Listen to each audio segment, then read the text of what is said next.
Üstünde taşken meydanla bir slogan.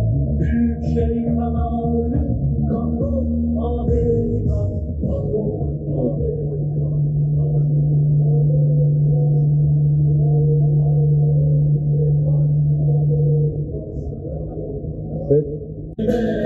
Allah hep seninle bu zillete, kır zulmü, küffar zincirledi.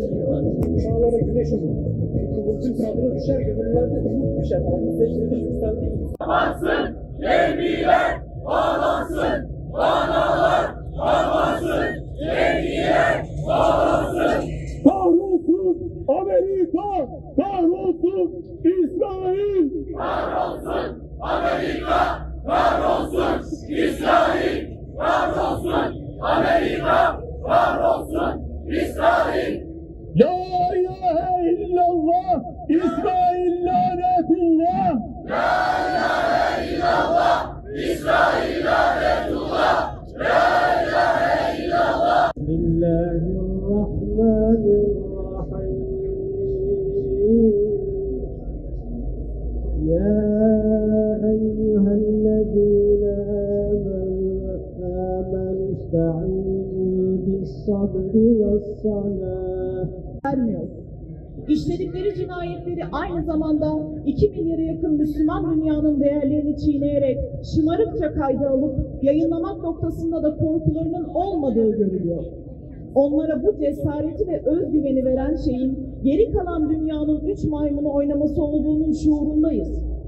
Gazze halkı meşru direnişini ortaya koyarken onları yaralayan bir diğer nokta, geri kalan dünyadaki iktidar ve sermaye sahiplerinin bu ahlaksız orduya ve devlete verdikleri destek ve halkların suskunluğudur.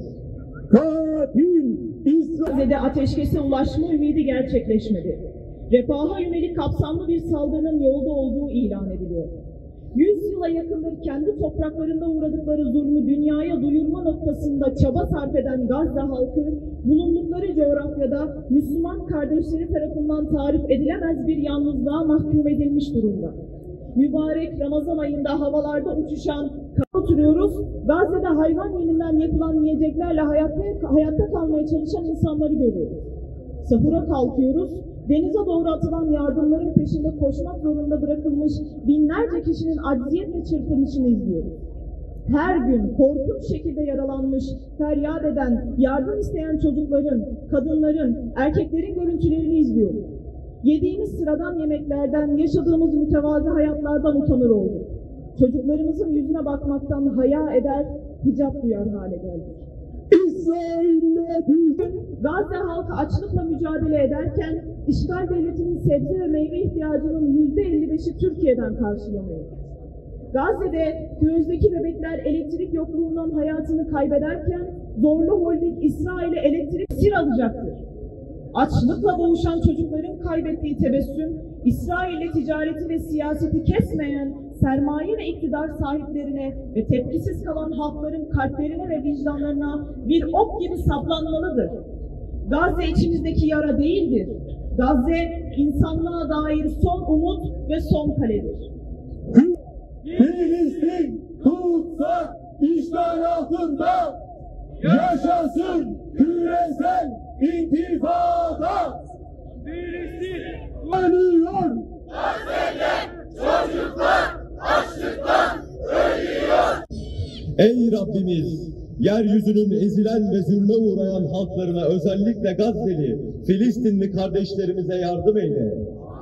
İçinde bulunduğumuz mübarek Ramazan ayı hürmetine, bu ayda inen Kur'an hürmetine, bu ayda işlenen salih ameller ve yapılan hayır hasenat hürmetine mazlum kardeşlerimizi zulümden kurtar. Kardeşlerimizin tutan eli, konuşan dili, sahibi sen ol ya Rabbi. Mübarek eyle.